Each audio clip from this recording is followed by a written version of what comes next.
days after Jeffrey Epstein died in custody, many questions remain surrounding his death, but also the legal implications it will have for his alleged victims.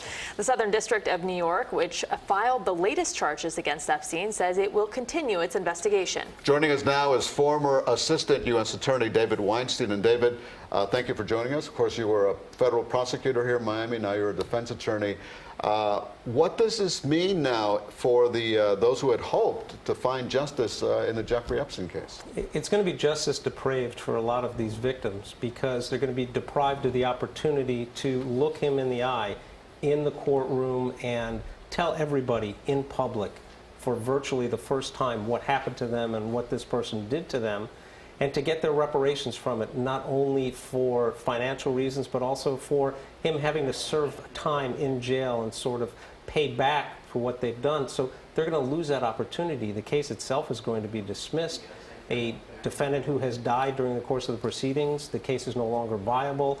There will be no judgment, no conviction, and the Department of Justice will now have to move on and investigate other individuals who they believed were co-conspirators to Epstein. And there are so many questions surrounding his death. Conspiracy theories are abounding, but how does this happen? I mean, he had allegedly tried to kill himself just days before. He was probably the highest profile prisoner they had at the time. How does this happen? How was he able to get away with this?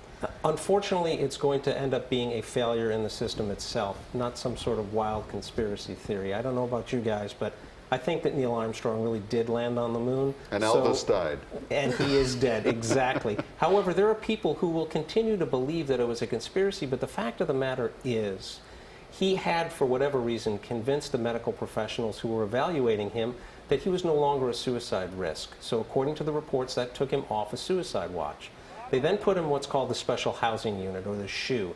Those are single cells where you're watched and people are coming to check in on you every half an hour or so. But you have your clothes, you have your sheets, and you have the ability, if you really wanted to take your own life. And I know that we all envision somebody hanging themselves from a bar and kicking out the ladder from underneath, but you don't need to really do all that. You just need to stop the oxygen from going to your brain, and you can use something as simple as your pants to do that. He knew that that's what he wanted to do.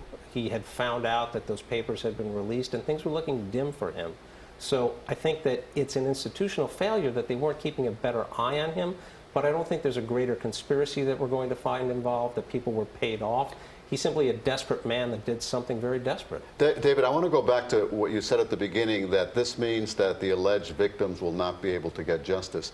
Legally, why can't they go after his estate and all those millions of dollars that he's leaving behind? So you raise a very interesting question, Elliot. Now, normally in a prosecution like this, where the victims were harmed, they're going to get restitution based on the harm that came to them, either through the Department of Justice and the Victims' Rights Act, or like many of them have done, in a civil lawsuit. And then they will continue to do that.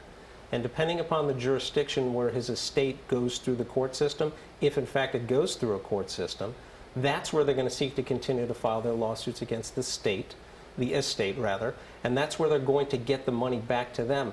But in terms of the compensation they get from the government, there's nothing there for them. They're not fraud victims like you would have in, say, a case with Ken Lay and Enron, where there was a fraud and these were proceeds.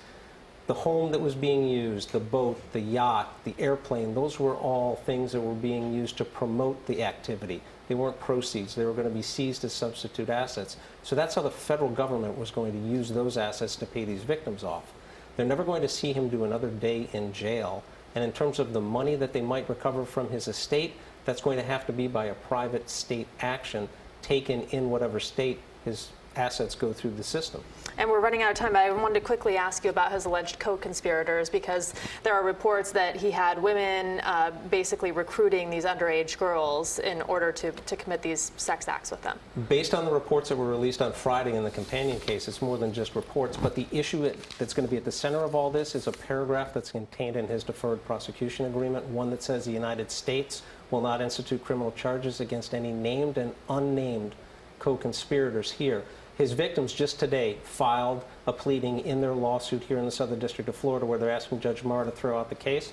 They're saying they should throw out that entire deferred prosecution agreement and any even argument that any of these unindicted co-conspirators were given transactional immunity by the federal government. That's an interesting case that we'd like to see play out down the road.